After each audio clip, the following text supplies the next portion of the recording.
Hi, I'm Irene with Osprey Photo Workshops and Tours.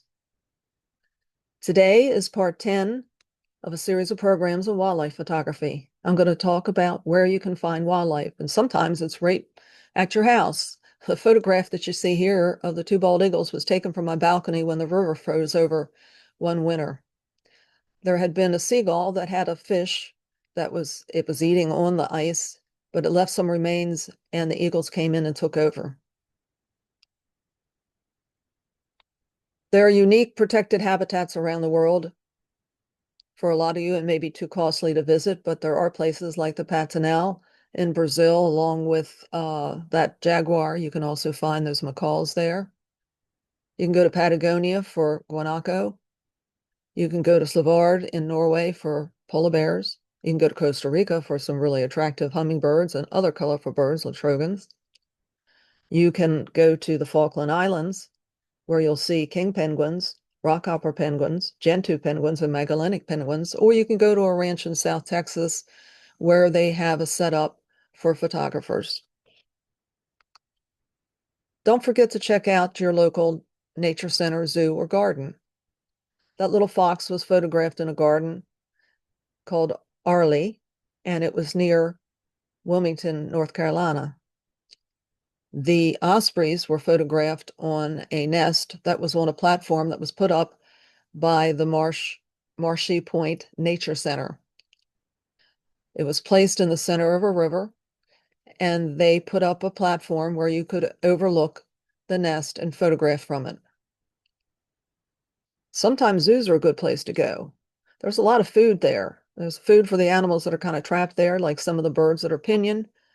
But every once in a while, you get a situation like at the Albuquerque Zoo where wild birds fly in to feed on that abundant food supply, including that wood duck and also American widgeon. Check out your local park. That's where I got the squirrel pictures. Some of the folks that visit the park put out some seeds and peanuts for the squirrels. And that's where I got the picture of that little wren and also of that black squirrel kind of resting on that log.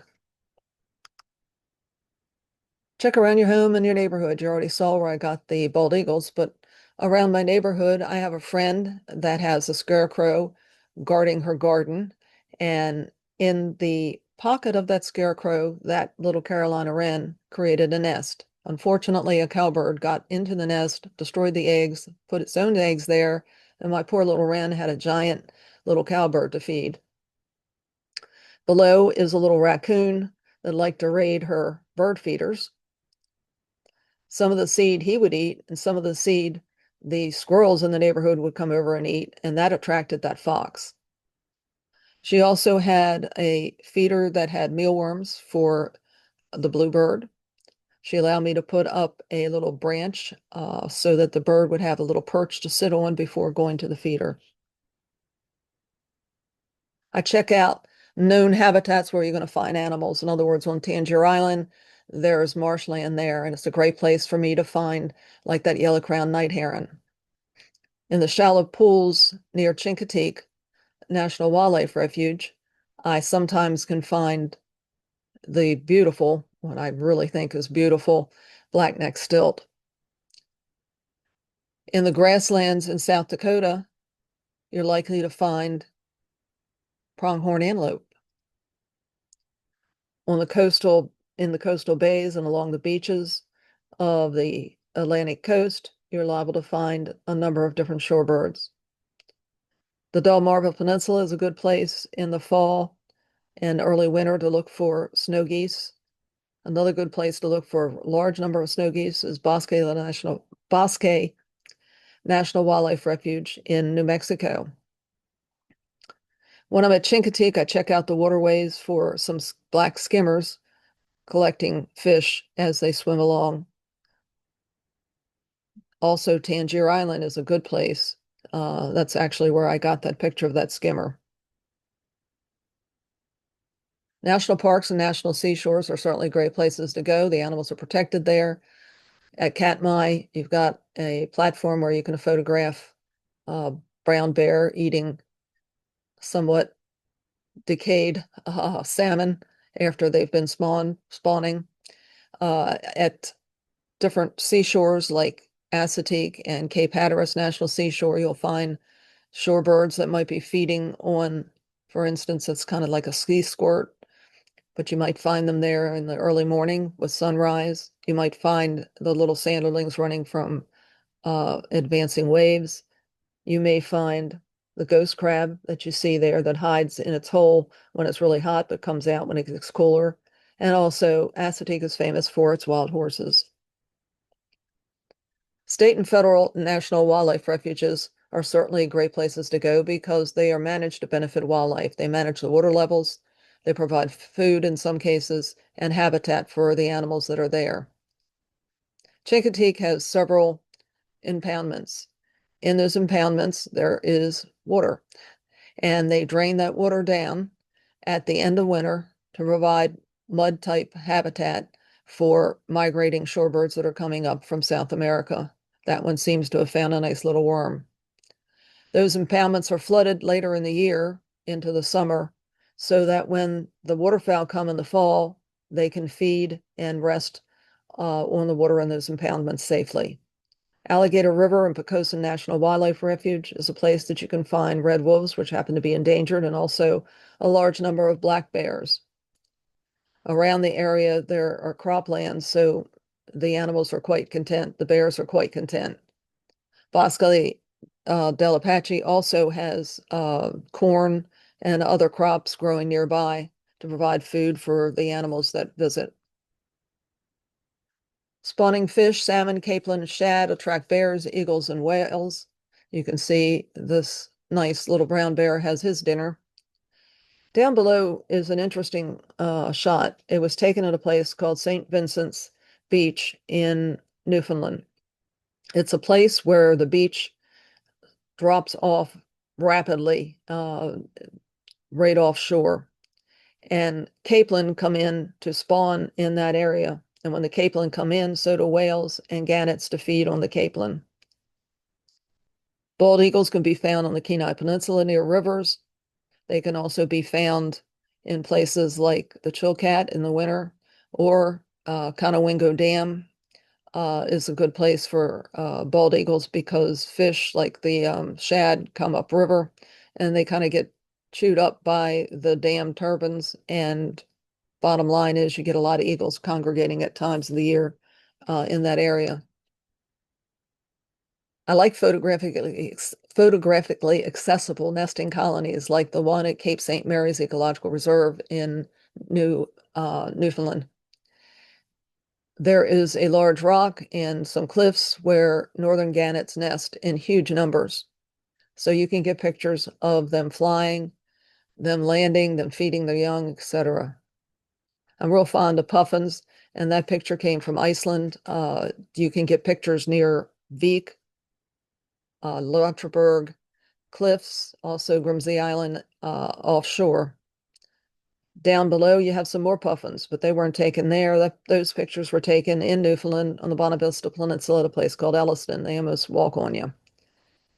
I like heron rookeries like ones in, say, Ocean City, New Jersey, Alligator Farm in Florida. There's other rookeries in Florida, as well as one in York, Pennsylvania. There are places where you can get all the activities of the birds as they're nesting and raising their young. I do like whales. I like humpback whales particularly. So in Newfoundland, I go out on the boats that go out to Trinity Bay and Witless Bay and Bay Bowls, looking for whales, hopefully doing some deep dives and showing their tail. Also, Prince William Sound has whales. You might get them bubble feeding. And then Husavik in Iceland is another great place to get humpback whales. Below, you'll see a picture of one breaching and also one doing a deep dive. Inlets where fish migrate, it's another good place to look for birds. In the case of Sebastian Inlet, fish come in from the ocean into a lagoon, and they come in through a kind of a narrow opening. And there you'll find maybe 8 ospreys trying to catch the fish that are passing by, as well as some pelicans. And that great blue heron took advantage of that situation as well. The lower pictures are examples where you have a pond or a lagoon and it's getting late in the summer and the lagoon is starting to dry up, and there are fish in the lagoon or pond, and those fish become concentrated, and that attracts large numbers of herons for some interesting shots. In the case of the picture on the other side, the water was so warm that there was no oxygen left, and so the crabs basically came out of the water up onto the land and provided food for that particular night heron. Mineral licks and dusting areas are good places to look for mammals and also birds. The mountain goat was at a mineral lake in Jasper National Park in the Canadian Rockies, and the buffalo was rolling in the dust in the Badlands of South Dakota. You can also get birds that are doing the same thing, like grouse, etc. If I see signs that there's life in a particular area, in other words, those tracks there are probably of a muskrat. So I know to check out that specific area for a muskrat to show up. In the case of the little fox there was a distinct trail coming through the woods up to this open field. So I stationed myself and basically kind of hid myself and got a picture of that little fox coming out into the opening.